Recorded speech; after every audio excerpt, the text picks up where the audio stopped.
Hi, I'm Diana from Jasmine Falls, and I'm going to show you how we make some of our candles. I have a double boiler that melts the wax. I use Eco4 candle wicks, stickers to adhere them to the bottom of the container, fragrance oil, and some of our candles we use candle dye, and we're going to be doing that today. I have a 10-ounce glass candle container, and then of course I have the wax. We use a soy and beeswax blend in our candles, and we do this because we want to encourage bee farming by using as many bee products as we can.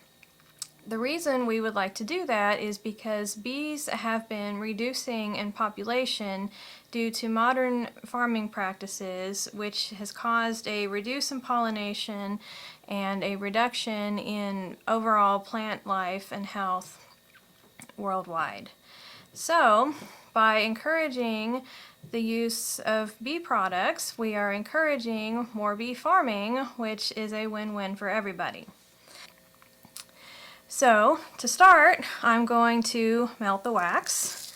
So I'm going to dump it into this double boiler here. Make sure I get as much out of here as possible. Now, the container I use is a 10-ounce candle container, but it doesn't hold, if you filled it all the way to the very top, it would probably hold about 10 ounces, but then your candle wicks are going to be up above, which means the flame is going to be up above. You have a possibility of the wax as it melts to kind of spill over, and we don't want that. So I use a little around 8.2 ounces of weight in wax, and that fills the candle almost to the top, but within a range that allows it to be safe for everybody. So I'm going to get this wax on the stove and get it melting. Gotta melt that. And while we're doing that, we're going to get our candle container ready. So when I start by getting the candle container prepped, I like to wipe it out and make sure that it's free of any dust and debris. That way we don't have any nasty stuff in the container, and it helps to keep the glass clean and helps with better candle adhesion, or wax adhesion I should say. So I'm going to wipe that out. Then I'm going to take my candle wicks. Now these are Eco4, and I use 2 of them for these particular ones. So I'm going to take them. I'm going to take one of my stickers. These are double-sided stickers, so one side sticks to the metal and the other side is going to stick to the glass. This will help keep them in place when you pour the wax. Just kind of push that down a little bit.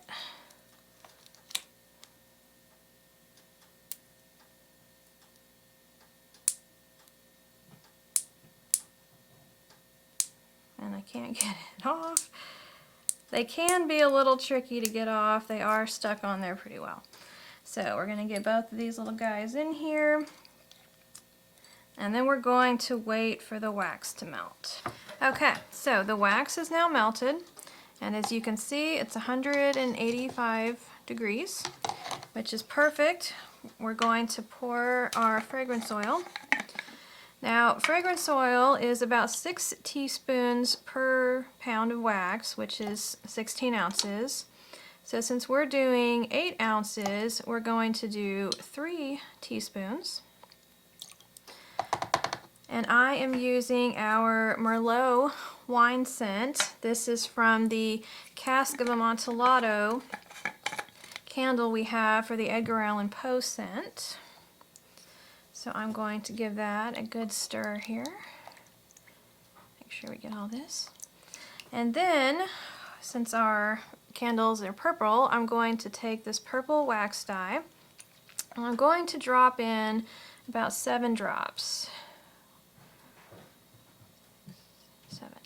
Now, the more The more drops you put in, the darker the color.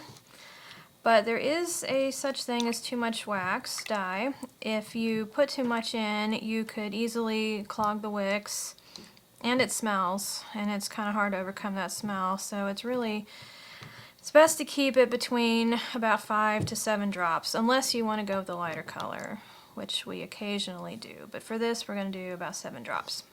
So we've got this nice purple color. Okay, so while the candle wax is cooling, we're going to finish up with our container, get it ready to pour. I take these little handy bow tie looking candle wick holders, and then to make it easier, I'm going to melt the wax just a little bit on the outside here.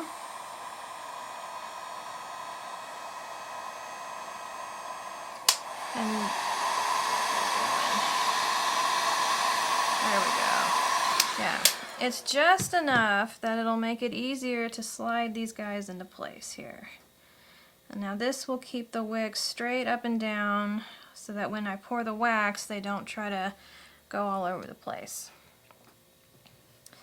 Okay, so we're ready for the big part here. Make sure it's nice and stirred. Okay, so I'm going to pour this slowly to try to reduce the chance of bubbles in here. Maybe you can see there's already a couple of them on top there.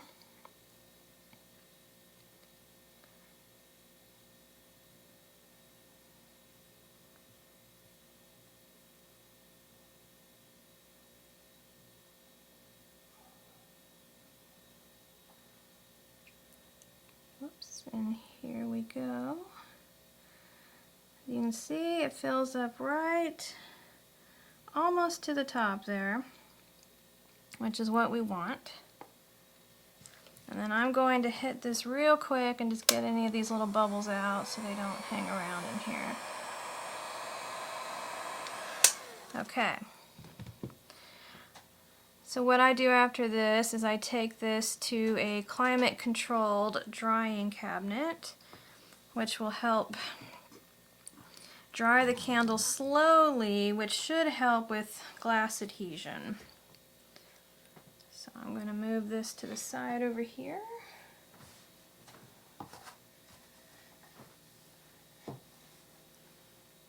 Okay, so what we should end up with is this really pretty purple candle.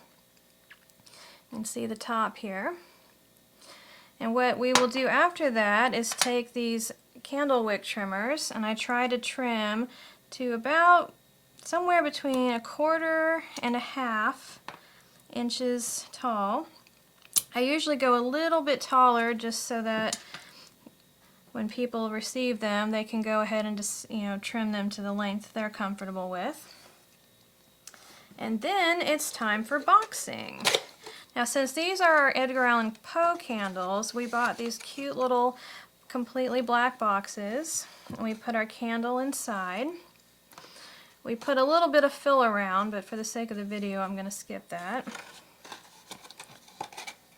And then we have these adorable little spooky mail stickers that we put,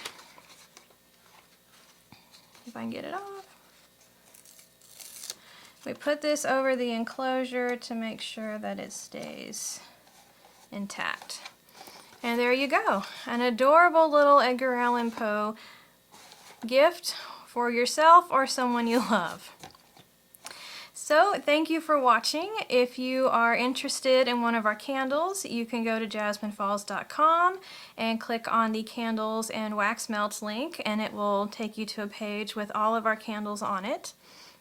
We have themed candles, we have coffee candles, 37 cents to choose from, so there is surely something for everyone in here. And I hope if you have any questions or comments, please leave them below and I will answer them as soon as possible. Thank you for watching.